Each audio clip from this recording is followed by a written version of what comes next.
മാമിന്റെ മുന്നിൽ ഈ പേരൻസ് കൊണ്ടുവരുന്ന കുട്ടികളുണ്ടല്ലോ, അവരെ മാം ആദ്യമായിട്ടാണല്ലോ കാണുന്നത്. അപ്പൊ എങ്ങനെ മനസ്സിലാക്കി എടുക്കും ഇവരുടെ എന്താ പ്രശ്നം എന്നുള്ളത് എങ്ങനെയാ മനസ്സിലാക്കുക? നമ്മുടെ മുമ്പിൽ ആ അമ്മ ഇരിക്കുവാണല്ലോ, അല്ലെങ്കിൽ അപ്പനും അമ്മയൊക്കെ അവർ രണ്ടുപേരും കൂടെ ഇരിക്കുന്നു, മിക്കവാറും കുട്ടിയുടെ കൂടെ വരും. നമ്മൾ അവരോട് ഒരു കേസ് ഹിസ്റ്ററി എടുക്കും. നമുക്ക് അതിനൊരു സ്റ്റെപ്പ് ഉണ്ട് എടുക്കാൻ, ചോദ്യങ്ങൾ ചോദിക്കേണ്ട രീതികളുണ്ട്. ലേണിംഗ് ഡിസേബിലിറ്റിയുടെ കുട്ടികളുടെ പാരന്റ്സിനോട് ചോദിക്കുന്ന ക്വസ്റ്റ്യൻ പോലത്തെ ഉണ്ട്. അത് വെച്ച് നമ്മൾ ആദ്യം ചോദിക്കും, ഒരു ഐഡിയ ഒക്കെ നമുക്ക് കിട്ടും.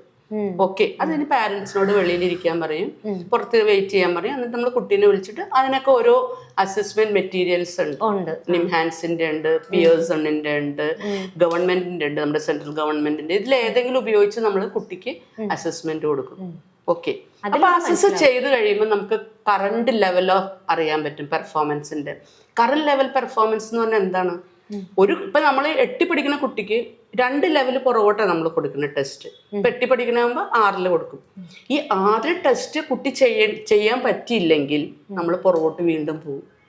5 കൊടുക്കും, 4 കൊടുക്കും, 3 കൊടുക്കും. ചിലപ്പോ കുട്ടി 2 വന്നായിരിക്കും എല്ലാം ചെയ്യണേ.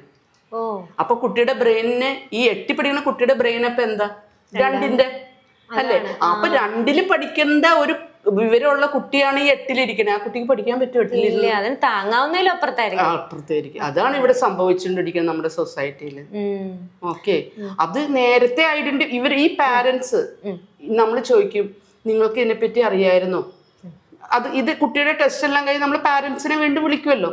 അപ്പൊ അവരോട് ഇത് പറയുമ്പോൾ ഞാൻ അപ്പൊ ചോദിക്കുന്ന ഒരു ക്വസ്റ്റ്യൻ, നിങ്ങൾക്ക് ഡിഫിക്കൽട്ട് കുട്ടിക്ക് അറിയാമായിരുന്നു, പിന്നെ എന്തുകൊണ്ട് ഇവർ വരുന്നില്ല? ചെറിയ ക്ലാസ്സിൽ വന്നാലേ നമുക്ക് അതേപോലെ ഹെൽപ്പ് കൊടുക്കാൻ പറ്റുള്ളൂ. വലിയ ക്ലാസ്സിൽ വന്നാൽ ഞങ്ങൾക്ക് ബുദ്ധിമുട്ടാണ്. ആ കുഞ്ഞിനും അത്രയും ബുദ്ധിമുട്ടാണ്, ഭയങ്കര ബുദ്ധിമുട്ടാണ്. കാരണം ഏറ്റവും വലിയ ബുദ്ധിമുട്ട് എവിടെയാണെന്ന് അറിയാമോ? ഐക്യു ഉണ്ട് ഈ കുട്ടിക്ക്, ഇന്റലിജന്റ് ആണ്, ആവറേജിന് എബോവറേജ് ഇന്റലിജന്റ് ആണ്. ഈ കുട്ടിക്ക് അറിയാം ഈ കുട്ടിക്ക് പഠിക്കാൻ പറ്റുള്ളാന്ന്. മനസ്സിലാവുന്നില്ലേ? അത് എന്താണെന്നാണ് ഈ കുട്ടിക്ക് അറിയാൻ പാടില്ലാത്തത്. അതാണ് നമ്മൾ സപ്പോർട്ട് ചെയ്യേണ്ടത്. അത് പാരന്റ്സ് സപ്പോർട്ട് ചെയ്യണില്ല, ടീച്ചേഴ്സ് സപ്പോർട്ട് ചെയ്യുന്നില്ല. പകരം എന്താണ് ബ്ലെയിമിങ്ങാ വരുന്നത്. ഇവന് ബുദ്ധി ഉണ്ടെന്ന് ഇവർ അംഗീകരിക്കുന്നുണ്ട്. കാരണം എന്താ, വേറെ എന്ത് കാര്യവും നന്നായിട്ട് ഇവർ ഉത്തരം പറയണ്ടാവും. മനസ്സിലായി? ഇപ്പൊ ഒരു ടൂർ പോയോ, ഒരു ട്രിപ്പ് പോയോ, അതെല്ലാം പറയും. ക്ലിയർ ആയോ?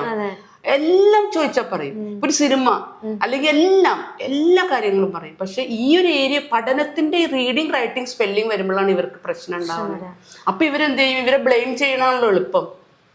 മടിയനാണ്, പഠിക്കാഞ്ഞിട്ടാണ്, ട്രൈ ചെയ്യാൻ പറയും. ഇപ്പൊ കാലിന് പോളിയോ വന്ന കുട്ടി നമ്മൾ ഓടാൻ പറയോ? ആരെങ്കിലും ഓടാൻ പറയോ? ഓടാത്തതിന് അടിക്കോ? ഇല്ല, എന്തുകൊണ്ടാ? അത് ഹാൻഡിക്യാപ്പ് ആണ് അല്ലേ?